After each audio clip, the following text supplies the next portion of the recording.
আসসালামু আলাইকুম ৰহমতুল্লাহি ওবৰকাতুহ। নিউল্যান্ড ডিষ্ট্ৰিক্টৰ আৰু গোলাঘাট ডিষ্ট্ৰিক্টৰ বাবে এটা ভাল খবৰ। টেঙাতল গাঁৱত এখন মাদ্ৰাছা হ'বলৈ গৈ আছে। মাদ্ৰাছাখনৰ নাম হ'ল আল জামিয়া দাৰুল উলুম টেঙাতল বুনুন বানাত মাদ্ৰাছা। মাদ্ৰাছাখনত আজি যোৱা ৰবিবাৰে এখন বৈঠক হয়। বৈঠকত আমাৰ নিউল্যান্ড ডিষ্ট্ৰিক্টৰ সকলো অতিথি উপস্থিত হয়। মাদ্ৰাছাখনৰ সা সুবিধা বহুত ভালকৈ কৰিছে। নতুন মাদ্ৰাছা হ'বলৈ গৈ আছে। আপোনালোকে আমাৰ ভিডিঅ'ত দেখিবলৈ পাই আছে। ভিডিঅ'টো সকলোকে দেখাবলৈ সুবিধা কৰি দিব। ভিডিঅ'টো পাৰিলে শ্বেয়াৰ কৰি দিব।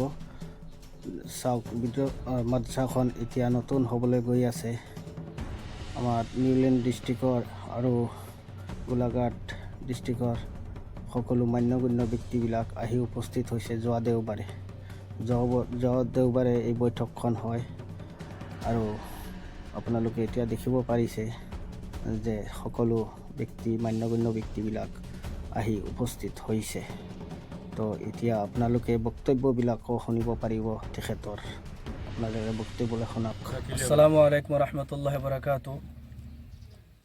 জনাব মাহতৰম দোস্ত বুজুৰ্গ, আমাৰ মাদ্ৰাসাখন টেঙাতল গাঁৱত অৱস্থিত আল জামিয়া দারুল উলুম টেঙাতল বনুন এন্ড বানাত মাদ্রাসা, ডাক থানা চুঙাজান, জিলা গোলাঘাট, অসম, স্থাপিত 2018।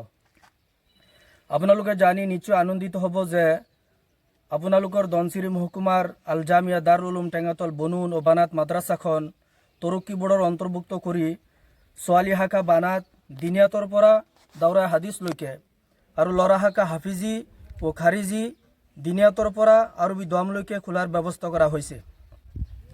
উক্ত মাদ্ৰাছাখনৰ 2025-26 চনৰ নামভৰ্তি অহা 7 এপ্ৰিল তাৰিখৰ পৰা আৰম্ভ হ'ব আৰু 30 এপ্ৰিল তাৰিখত অন্ত পৰিব।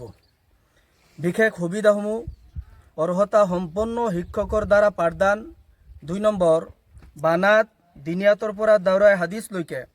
3 নম্বৰ, বৰ্ডিঙৰ ব্যৱস্থা আছে। 4 নম্বৰ, খাৰিজি দিনিয়াতৰ পৰা আৰবী দমলৈকে। 5 নম্বৰ, অসমীয়া, ইংৰাজী আৰু গণিতৰ পাঠ্যক্ৰম সহ মেট্ৰিক ফাইনেল দিয়াৰ সুব্যৱস্থা আছে। এতিম ছাত্ৰ ছাত্ৰীৰ বাবে বিনামূলীয়াকৈ পাঠদানৰ ব্যৱস্থা আছে। যোগাযোগ: মোহতামিম মুফতি আনোয়ার হোসেন সাহাব, প্রধান শিক্ষক মুফতি মুজাফর আলী সাহাব, অফিস সম্পাদক হাফিজ কারি শাহ আলম সাহাব, হজরত মৌলানা সাইদুর রহমান সাহাব।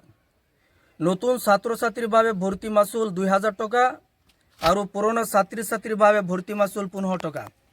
আৰু এটা কথা ইয়াত লিখিব পৰা পাহৰি গৈছোঁ, মানে যিসকল ছাত্ৰী ছাত্ৰীৰ বীমাৰ কিবা অসুবিধা হ'লে আমাৰ মাদ্ৰাছাৰ পৰা ইনশাআল্লাহ তেখেতক চিকিৎসা কৰা হ'ব। এইটো ফ্ৰী হিচাপে কৰা হ'ব। তো ইনশাআল্লাহ ঠিক আছে।